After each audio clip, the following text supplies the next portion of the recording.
Hi, welcome to Chad's Silversmithing. Today it's time for a quick tip, and I thought I'd talk a little bit about some rotary bits that I use pretty frequently, in particular abrasive bits. I've done another video earlier about different burrs, so if you're interested in seeing that, there's a link to that one.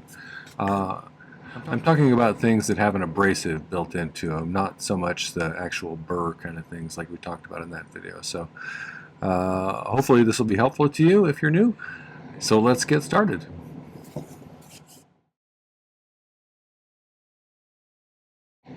Here's a few of my design idea sketchbooks that you can get on my merch store. I find these particularly useful. I've tried to put useful information on the back of all of them. This one has gauge to inches to millimeters conversion chart. This one has fractions of an inch to decimals to millimeters. The one I'm using right now has different flow temperatures of various types of solder. But inside of them, they have this nice kind of dot matrix in the background. It helps me to draw my projects out a little bit better. And I also then have a permanent record of how I did things, which I find really useful if I ever want to go back and do something similar or repeat it. So here's my current one. I filled up 4 or 5 of those now since I started the channel. Okay, so here's what we're doing today. We're just talking a little bit about abrasive rotary bits. I get asked about this a lot, and I don't generally in my videos show much of the pre-polishing or polishing steps. So if you're interested in that stuff, my polishing video is really old. My pre-polishing video is pretty old too. But I will put the links in succession up here to both of those. So forgive my crude editing at the time, but hopefully I've gotten a little bit better at that. So I want to talk about first abrasive silicone wheels, and I like using these knife-edged ones. You can buy these. I get these from Rio Grande, but you can probably get them from a lot of places. The item number on this one is 332-60310.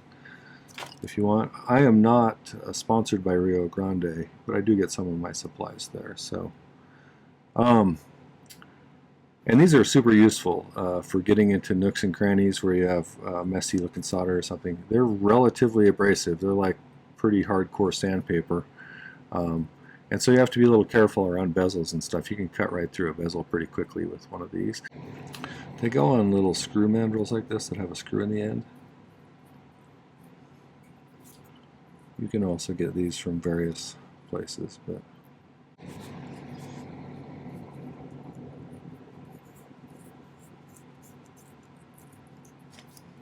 these are actually easier to tighten down when you have it in your rotary tool, because then it doesn't spin at all. But I find those particularly useful for really getting rid of rough spots, getting rid of imperfections. You can kind of sculpt with those ones. The other type of silicone polishing wheel I use are the blue ones. These are color-coded, and white is generally the most abrasive. I think blue is the second finest. I think it's labeled as fine, and then there's, I don't remember the color, brown maybe is extra fine. But these will actually produce kind of a shiny polish versus those which will leave an abraded surface. So the only thing you have to be careful about with these things is because they're knife-edged, I try to use the underside of them when I'm trying to smooth a surface, like a wider surface. It's great for getting in cracks like this, but if you want to get a flattish surface, you want to use the underside or the top side of it when you're doing it. So that way you don't leave little trench marks, because it will cut pretty well, especially the white ones will cut right through things. So these are great for cleaning up the tops of bezels if you're careful around your stone. You can get rid of a lot of the imperfections that happen when you're burnishing. So I use those all the time for that, and I usually do it off camera, like I said. So the item number for the blue ones is 332-64310. So the other thing that I use pretty frequently, you can get these in a lot of places too. I think I got these off of Amazon originally, and these are cheaply made felt polishing wheels. Sometimes they're wool, sometimes they're felt. These ones are pretty stiff, but after they've been run across a rough surface with some polishing compound, they will get kind of softer.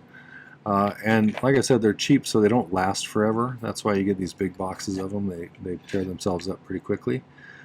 But for getting in little nooks and crannies where it's hard to reach, sometimes these little ones are pretty handy. I use white diamond initially with them, which is a relatively coarse polishing compound.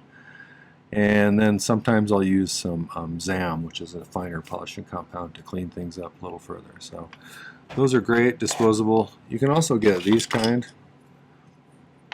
and this is a pretty new one. This one I haven't done too much with yet. I've used it a couple of times, but they go on these little screw mandrels like this.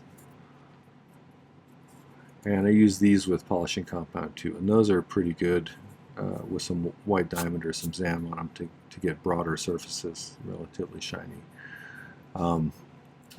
After a while they get worn down and get softer, like this one.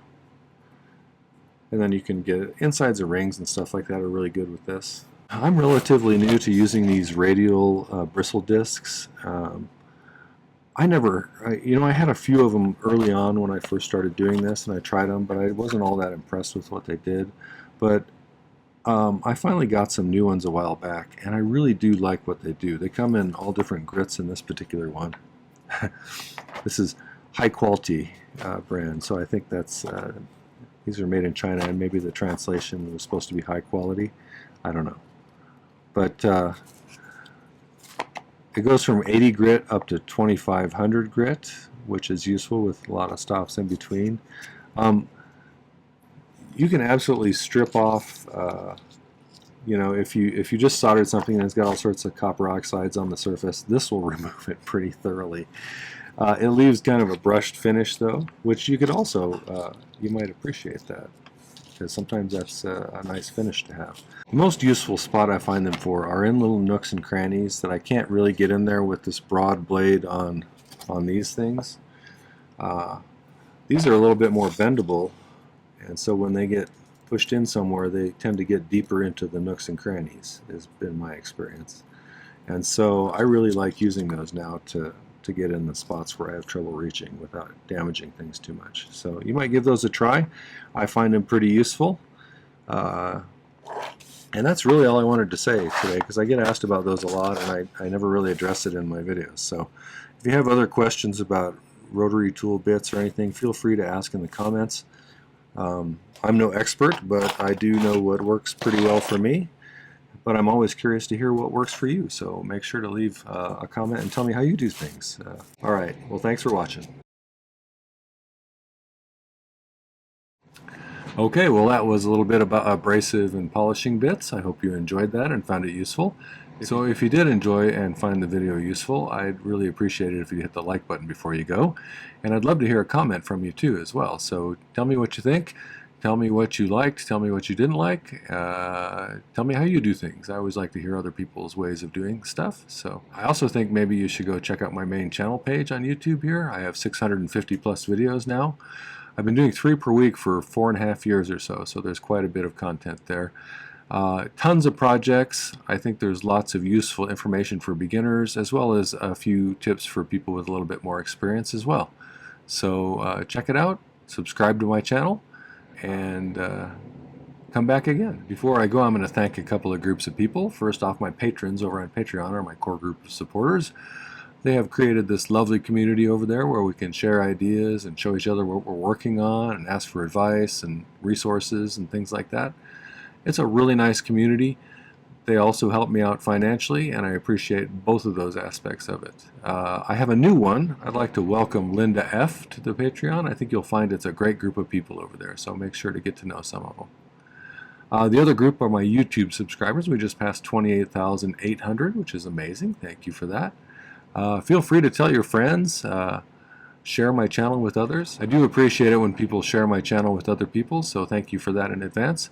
I also wanted to thank you for the really nice comment section. You guys have the nicest things to say to me all the time, and I really do appreciate that. I also love hearing your stories, how you got into metalsmithing. I like to hear what you're working on. I like to hear how you do things differently than I do, because that's how I learn things, and it makes my channel a good learning place for others as well. So feel free to share your information as well. And thank you also for the kind financial support, the Buy Me a Coffee, the Super Thanks, the purchases from my shop, my ebook purchases. All of that stuff makes my channel sustainable, and I couldn't do it without your help, so thanks for that. The video description has information about this video, but it also has some links. There's a link to my Patreon if you want to check out more about that community. There's a link to my shop if you want to get yourself one of those nice design idea sketchbooks or some other merch. And there's a link to my newest ebook, which is a guide to 2025's tutorials. There's a page for each one I did during 2025 with a link right to the video, but it also has additional information about the particular project. For instance, it has the picture of the sketch that I drew, a picture of the final outcome, a list of materials, a difficulty rating, stone information if it has a stone in it, and notes I took about the project after the fact, things I might have learned, or how I would do things differently, or did I like the outcome or not? Not everything turns out the way you plan, so sometimes you end up with something that wasn't really what you envisioned. Those are some of the kinds of things I talk about in the comment section. It's a great way to have a whole bunch of projects right at your fingertips, and a really nice way to support my channel. So you can even get all 3 years I've done it for as a package deal. If you look on the merch store, there's a tab to buy all 3 at once, and you get $15 off if you do that. So if you choose to do that, I really do appreciate it. So thanks in advance. All right, well, thanks for watching today. Take care. Happy silversmithing.